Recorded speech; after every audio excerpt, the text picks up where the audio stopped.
Hello, good morning world. Ayon, good morning Philippines. Good morning Bicolandia. Good morning Barangay San Roque. Ayan. Guys, napansin nyo, napakaganda ng morning. Ito ay dapat ipasalamat natin sa may kapal, sa ating Haring Panginoon. Thank you, Lord. Thank you for everything. Thank you sa umagang ito. At nagising naman kami ng maayos. Ayun, thank you so much.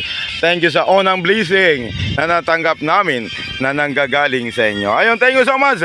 Good morning, good morning. Good morning, words. Good morning, Philippines. Good morning, Bicolandia. Ayun guys, mapansin nyo, may music ako. Kasama ko, and of course, si best friend, Raz. Let's go, Raz.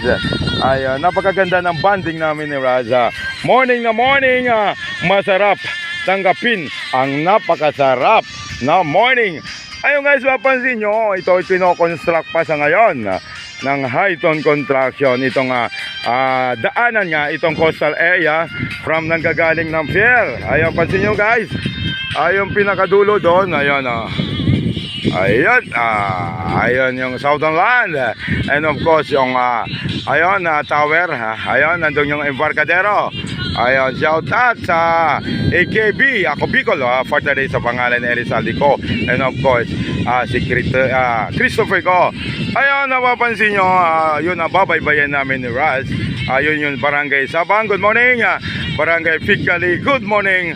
Barangay Baybay, good morning. And of course, sa Barangay San Roque. Ayun, good morning, good morning, good morning sa mga opisyal.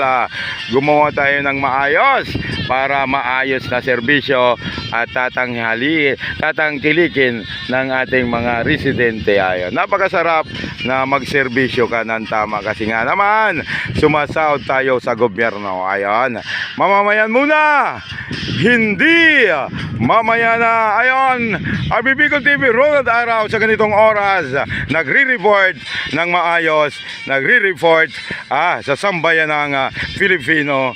Ayun, nagsiservisyo sa komunidad, sa community. Ayun, napakaganda ang result ng ito, pagdaloy ng dagat sa ngayon. Ayun guys, magkaisa tayo tungo sa kalinisan. Huwag natin tapunan ng basura ang dagat kasi nga naman guys, kusang lalapit ang isda sa atin. Sabi nga naman, biyaya ng Diyos ay ating tanggapin. To God be the glory. Thank you for Lord Jesus Christ. Amen. Mabuhay Bicolandia, mabuhay Pilipinas. Thank you so much. I love you guys. Mahal ko kayo lahat.